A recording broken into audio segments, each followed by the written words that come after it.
Hello, my name is Miss Woods and welcome to my Back to School Night virtual presentation for 11th, 12th, and AP English. Yes, it's all 3 in 1, and yes, it's as much fun as it sounds. Woohoo! So let's start with the basics. First, our class meets on Mondays and Fridays from 1:40 p.m. to 2:30 p.m. My office hours are also on Mondays and Fridays from 3:30 to 4:30 and by appointment. Just have your student email me and we will set up appointments so I can get them some one-on-one help.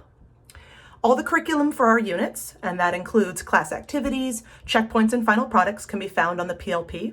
The PLP is also the best place for you to go to check on your student's most current grade. I suggest using the Progress tab and only using the Progress tab. The other tabs are just confusing. The Progress tab gives you the student's most current and up-to-date grade. It also gives you the reason why, and my favorite part, there is a feed that tells you all of the activity that your student has been doing in their classes. So your lovely kiddo claims to have turned something in, check the feed, and you can find out if indeed that is true. It's a great resource for you as parents. The homework in my class is going to be one of 3 things: reading, or it's going to be completing checkpoints or final products that were not completed in class. I always give my students time in class to complete their checkpoints and final products. However, if they do not use their time wisely or need more time or had to miss class for whatever reason, then completing the checkpoints or final products that were assigned in that class is going to be their homework and something they need to complete on their own time. Lastly, focus areas are going to be homework. Focus areas are something that our students are teaching to themselves in a flipped classroom-like model. However, I am here to help. If a student is struggling with a focus area, have them email me. We can set up a time during my office hours and I can help them with that focus area one-on-one so they can get it completed. On to the more fun things.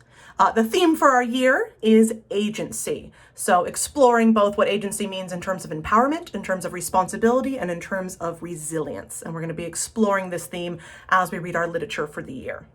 Our first unit, the unit that we have gotten off to a great start and been fun so far, is our short story splendor unit. From here, we're moving on to the moving on to the novel The Color Purple, an excellent novel. Very excited about this. Then we're going to go into a poetry unit. Then we are going to be reading The Kite Runner, and we are going to then move on to the play, The Streetcar Named Desire. And lastly, we are going to end with The Testaments, which is actually the sequel to Handmaid's Tale, which students read in 10th grade. So very excited that we get to actually read the sequel this year. For my AP students, so that is the curriculum for all 11th and 12th graders. They're all combined in one class together. My AP students are also in that class, and how their work differs is they have 2 additional texts. They are also going to be reading Their Eyes Are Watching God and The God of Small Things.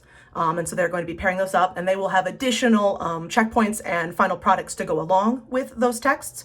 And they will each unit be doing some test prep work for the AP test.